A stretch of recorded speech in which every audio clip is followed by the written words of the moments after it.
नमस्कार दोस्तों। आज हम एक ऐसे बिंदु पर बात करने जा रहे हैं। ऐसा बिंदु जितने भी साथी जॉब में, जॉब सरकारी हो या प्राइवेट, किसी भी जॉब में ही और किसी भी भर्ती परीक्षा की तैयारी करें तो उसको कैसे मैनेज करें, उन पर आज बात करें। साथियों, तैयारी कोई भी व्यक्ति किसी भी समय और कितना भी शेड्यूल बिजी है तो भी वह व्यक्ति कर सकता है। इसकी उसका दृढ़ संकल्प मजबूत है। साथियों, आपको जॉब के साथ ही तैयारी करनी है कि सर मुझे तो किसी हाल बिना जॉब यानी छुट्टियां लेके तैयारी नहीं हो सकती, मुझे जॉब करना बहुत ही जरूरी है। तो साथियों, मैं आज मेरे अनुभव के माध्यम से बताने की कोशिश करूंगा कि आप जॉब में रहते हुए किस प्रकार अपना रूटीन रखें जिसे अपनी तैयारी को और मजबूत किया जा सके। साथ ही आपको तैयारी करनी जॉब के साथ, तो पहला काम ये करना है आपको कि जो कहते हैं कि शुरुआत आपकी ढंग की होगी ना तो काम भी व्यवस्थित होता है। पहला काम ये करना है आपको कि आपको कोई भी भर्ती परीक्षा को टारगेट करना है, यानी गोल केवल एक ही रखना, एक ही लक्ष्य कि मुझे इस भर्ती परीक्षा की तैयारी करनी। और जब तक ये भर्ती परीक्षा आयोजित नहीं होती तब तक मैं किसी प्रकार की दूसरी अन्य भर्ती परीक्षाओं में सम्मिलित नहीं। हाँ, आप फॉर्म लगा सकते हो, बहुत ज्यादा गैप है, कम से कम 8-10 महीने तो कर सकते हो, लेकिन आप जॉब के साथ कर रहे हैं तो आपको केवल एक ही भर्ती की तैयारी करनी। और हो सके कम से कम आपको 1 साल पहले भर्ती परीक्षा की तैयारी की शुरुआत कर लेनी चाहिए।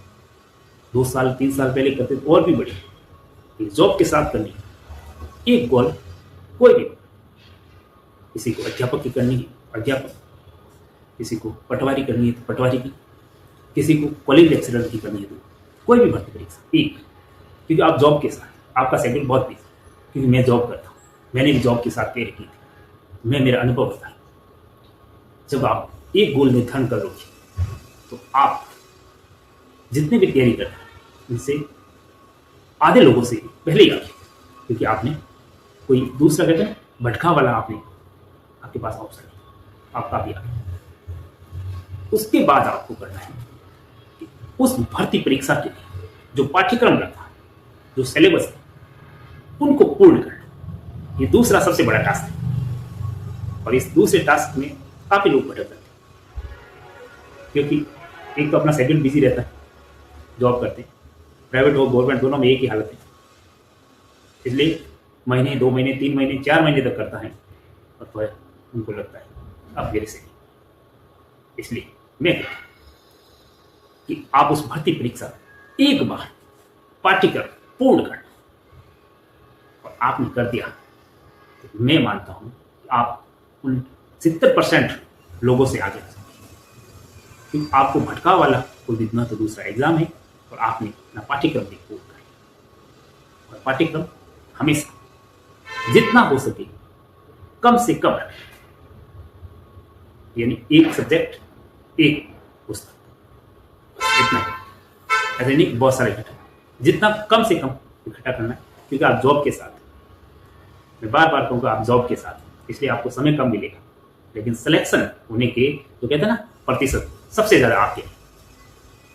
यदि आपको जॉब के साथ भर्ती परीक्षा में सम्मिलित होना है, साथियों, जब आप अपने पाठ्यक्रम को पूर्ण करोगे, पूर्ण करने के बाद आपको अब करना है जितने भी पाठ्यक्रम हुआ पूर्ण कर दिया, उसको व्यवस्थित लिखना था, जो भी आपको उचित लगा आपने कर दिया। अब आपका रहता है उसका रिवीजन।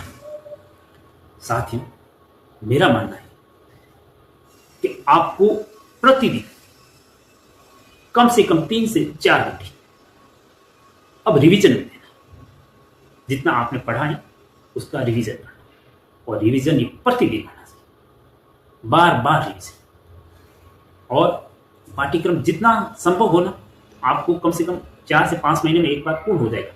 फिर रिवीजन जब करते हो तो कम से कम 1 से 2 महीने में ये रिवीजन पूर्ण होना चाहिए। जब आपका ये रिवीजन हो जाएगा एक बार, तो अंदर थोड़ी फीलिंग आएगी कि हाँ, मेरा पाठ्यक्रम पूर्ण हो गया, मेरा रिवीजन हो गया। तो आपको एक बार रिवीजन करने के बाद वापस दूसरी बार रिवीजन करना, और रिवीजन के साथ साथ ध्यान रखना है, आपको अभ्यास करना है। अभ्यास ऐसा करना है साथ ही, पहले तो कोई सब्जेक्ट वाइज आप कर सकते हो, टॉपिक वाइज भी कर सकते हो, लेकिन जब आपका पाठ्यक्रम पूर्ण हो जाए और 1-2 बार रिवीजन हो जाए, तब आपको पूर्ण यानी अपना जितना पाठ्यक्रम लगाए पूरे पेपर वाला पाठ्यक्रम का अभ्यास करना है। तो आपको ऐसा लगता है कि प्रतिदिन नहीं कर सकते अभ्यास, लेकिन रिवीजन तो प्रतिदिन करना है। अभ्यास पूर्ण पाठ्यक्रम वाला पेपर हफ्ते में 1 या 2 मॉडल पेपर जरूर सॉल्व करें, और ये प्रक्रिया कम से कम 7 से 8 महीने आपने अपना दी, तो आप कम से कम, मैं मानता हूं 20 से 30 पेपर निकालोगे उस पाठ्यक्रम से जुड़ा हुआ। तो मैं कहता हूं सिलेक्शन के आप बिल्कुल नजदीक पहुंच जाओगे, मैं पूरे विश्वास के साथ कहता हूं, क्योंकि व्यक्ति आज के समय में भटकाव के दौर में पूरा पाठ्यक्रम पूर्ण नहीं करता, उससे पहले उसके पास भटकाव आ जाता है और वह दूसरी तरफ रुख कर लेता है।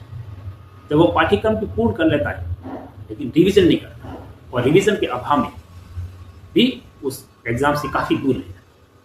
रिवीजन भी हो जाता है लेकिन अभ्यास नहीं करता। साथ ही अभ्यास के साथ साथ आपको एक और तकनीकी अपनानी, और ये तकनीकी आपको सिलेक्शन होने के बिल्कुल पास जाने के बाद, यानी कहते हैं बॉर्डर लाइन पे आप खड़े, वहां तक तो ये पहुंचा देंगे अभ्यास रिवीजन, लेकिन इस बॉर्डर लाइन के अंदर जाने के लिए आप जिस एजेंसी यानी जो आपकी भर्ती परीक्षा आयोजित करती है, जैसे सेकंड ग्रेड और फर्स्ट ग्रेड की एग्जाम आरपीसी आयोजित करती है और अधीनस्थ मंत्रालय भी करता है, जिस भी भर्ती परीक्षा है, जो बोर्ड परीक्षा आयोजित करती है, उनका जो प्रत्येक माह में जो पेपर आयोजित, उन पेपरों पर अपनी निगाहें गाड़ कर उनके पैटर्न को समझना, उनके पेपरों को देखना, और अपने जो पाठ्यक्रम में लगे सिलेबस है, जो टॉपिक है, उन प्रश्नों को देखना। तो आपको ऐसा लगेगा कि पाठ्यक्रम अपने अनुरूप, प्रश्न अपने अनुरूप बन रहे, और ये जब तक आपकी भर्ती परीक्षा आयोजित नहीं होती तब तक आपको ऐसे ही देखते हैं। जो कहते हैं ना, प्रश्न आ रहे हैं या जो भी पेपर सॉल्व हो रहे हैं उनको देखते हैं। ऐसे आप करोगे ना, तो आपकी जो प्रश्न को पढ़ने की, प्रश्न को सॉल्व करने की बहुत, जो कहते हैं ना, एकदम अपने मन के अंदर अपने को अलग से ऐसा महसूस होने लगा कि मैं प्रश्न को हैंडल कर सकता हूं। ऐसी तकनीकी अपने अंदर आत्मविश्वास आएगा। इनके लिए आपको बार बार प्रश्नों को देखना होगा, और प्रश्न उसी भर्ती परीक्षा से जुड़ी हुई जो एजेंसी है, जो परीक्षा आयोजित कराती है, उसी के पैटर्न को आपको फॉलो करना है। इसके साथ ही आप जॉब में हो, समय का अभाव रहेगा, तो आपको अपनी डेली रूटीन उसको भी एकदम, कहते हैं ना, गहनता के साथ विश्लेषण करते हुए समय का मितव्यय प्रयोग करना है। इसके लिए सबसे पहले जब भी आप उठो, जब आपका पाठ्यक्रम एक बार पूर्ण हो जाए, तो जितना हो सके आप जॉब में जा रहे हो, आपका 8 बजे, 7 बजे, 10 बजे, 11 बजे, जितने बजे जॉब में जाने का टाइम, उससे पहले आपको कम से कम 4 से 5 घंटा पढ़ना है, और ये डेली रूटीन में कम से कम हो सके 3 घंटे, 4 घंटे या 5 पढ़ना है। इसमें ज्यादातर समय आपको रिवीजन में लेना है, और मैं तो कहता हूँ इसमें 70% आपका समय रिवीजन में जाएगा। जब आपका समय रिवीजन में जाएगा, प्रतिदिन ऐसा रूटीन रहेगा, क्योंकि जॉब के आने के बाद शाम के समय थकान होती, इतना पढ़ नहीं पाओ। उस समय आप अभ्यास कर सकते हो, नए टॉपिक को पढ़ सकते हो, लेकिन सुबह वाले समय में आप जरूर ऐसा करें, अपना रिवीजन करें, और ये कंटिन्यू प्रतिदिन एक भी दिन का गैप, तभी तो आप दूसरे लोगों से आगे रहोगे। क्योंकि आप जॉब में हो, मानसिक तनाव भी, शारीरिक तनाव भी रहेगा, और भर्ती को निकालना भी है। तो इनके लिए आपको कंटिन्यू जो क्रम है ना, लगातार, इसलिए धीरे धीरे भी सर, लेकिन रुकना नहीं, तो आप नहीं रुकोगे, उस बॉर्डर लाइन को पार जरूर करोगे। मैं पूर्ण विश्वास के साथ कहता हूं, और यदि आपने कर दिया तो सफलता जरूर मिलेगी। इसके साथ साथ ही जब भी आप कार्यस्थल पे काम कर रहे हो, ये बहुत ही क्लोज बात है। इस बात को आप अप्लाई करते हैं और इस बात से आपकी जो कहते हैं ना स्क्वालिटी मार्क वो भी बढ़ेगा। ये जब भी आप कार्यस्थल पे रहते हो तो प्रतिदिन 2 से 3 टॉपिक के नाम लिख के पर्ची बना के अपने पॉकेट में डाल अपने पार्टी करना और आप कार्यस्थल पर उस पर्ची को देखना और उसका टॉपिक देखना। उस टॉपिक को आप पहले पढ़ना, कहीं से भी घर से पढ़ के जाओगे पहले पढ़ा हुआ, तो उसको बैठे बैठे आप जहाँ पे बैठे हो अपने कार्यस्थल पे उसको रिकॉल करने का प्रयास करें। उनको उसके बारे में सोचना कि उस टॉपिक के बारे में क्या क्या बिंदु थे। प्रतिदिन कभी 1 टॉपिक, कभी 2 टॉपिक, कभी 3, आप ऐसे अपने जो कहते हैं ना उसके बारे में सोचोगे, आपके याद करने की क्षमता भी विकसित होगी। और ये डेली करना है, क्योंकि आपको 24 घंटे अपनी पढ़ाई के बारे में सोचना है। जो भी अपने पाठ्यक्रम में जो टॉपिक लगाए उस टॉपिक को उठाए अपने दिमाग में और उसके बारे में मंथन करोगे। और ये मंथन ऐसा मंथन होगा, दूसरे लोग को कमरे में बैठे बैठे 12-12 घंटे पढ़ने वाले उनसे कई गुना अच्छा रिजल्ट दिखा।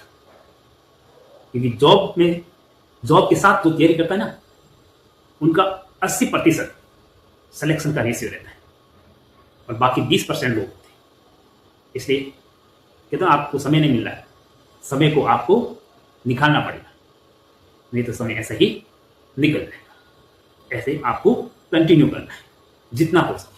और मैं पूर्ण विश्वास के साथ कहता हूँ, यदि मैंने ये रणनीति बताई और आपने इसको अपना लिया तो आपको आने वाला जो परिणाम मिलेगा बहुत ही शानदार मिलेगा। इसलिए लगे रहे। आज के लिए इतना ही।